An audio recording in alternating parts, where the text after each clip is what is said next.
Okay, so the first thing you need to do is on your phone, whether it's an Android or an iPhone, you need to download the myGOV ID app. Now, what we're looking at here is my Android phone. So I'm going to download the myGOV ID app from the Google Play Store. If I was on my iPhone, I would go to the App Store. So let's open that up. And what I'm going to search for here is myGOV ID. Now you can see this is the icon you're looking for, so myGOV ID app issued by the Australian Tax Office. So I'm going to go ahead and install that. It may take a minute or so to download and install.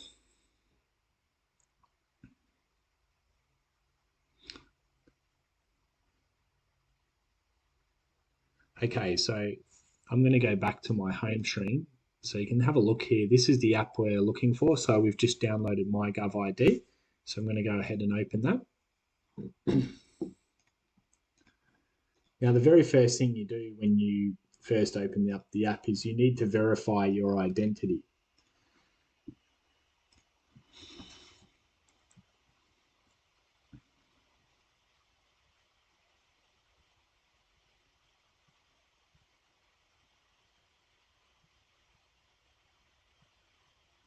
So when you open the app, it's going to ask you if you've never used it before to create a myGOV ID profile. So I'm going to go ahead and do that.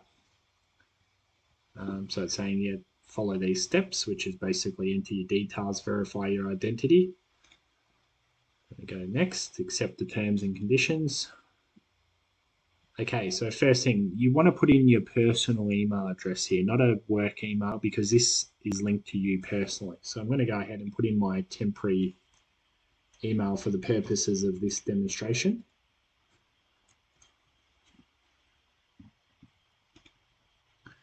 And what it's going to do is going to send you a code to your email for verification. So I'm going to jump back into my email to grab that code.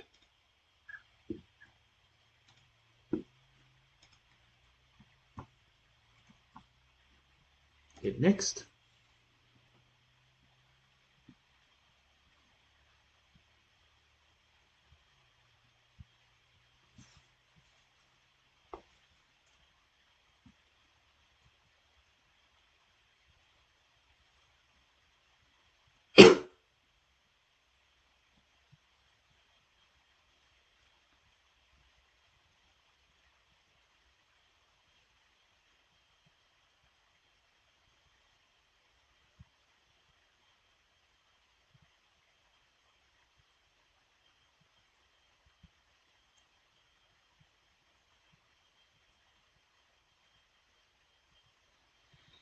Okay, so once it's verified your email, what you need to do is you need to go ahead and create a password.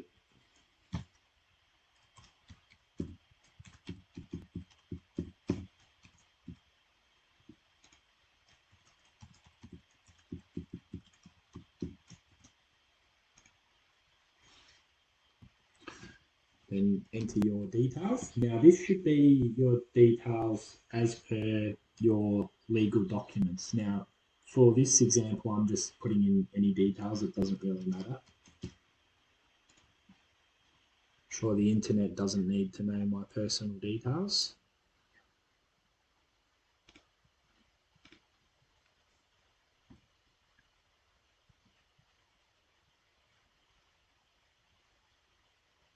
Okay, so once you've done that, you've basically set up the app. And you can see at the top here, it says my identity strength is basic, which means I haven't verified anything yet.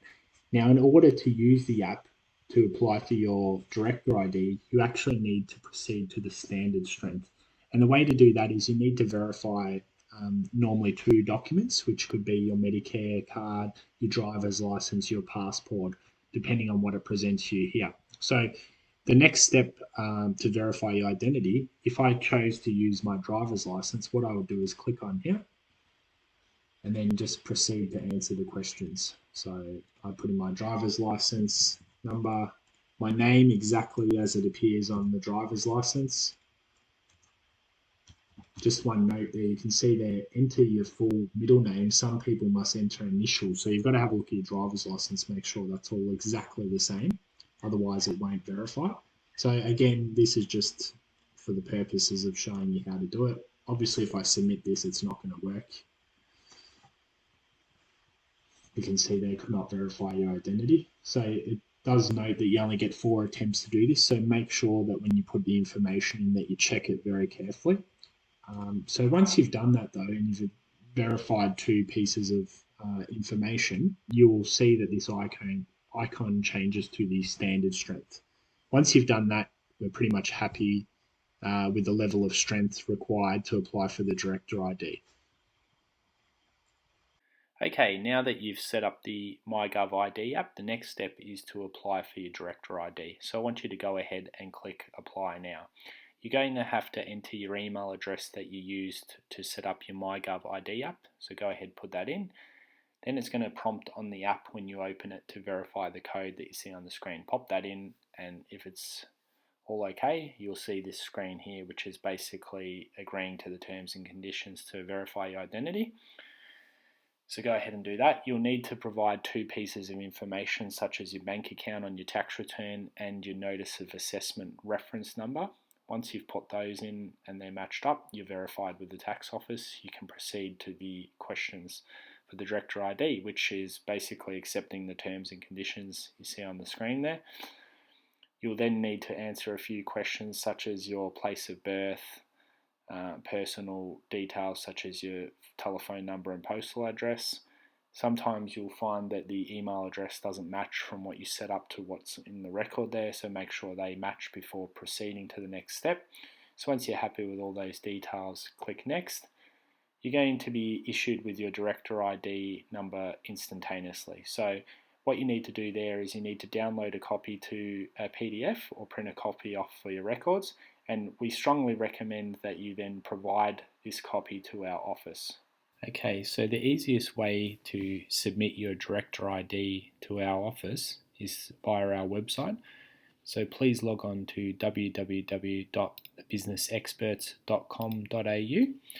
Then you'll see from the home page you can scroll down to the section here, Director ID Submissions. Go ahead and click that.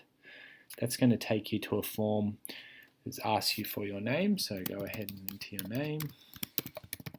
Enter your companies that you're associated with, and then enter the director ID you obtained from the process before. Go ahead and click Submit. That's going to send it through to us as well as saving a copy on our database. And you've now successfully completed the director ID process.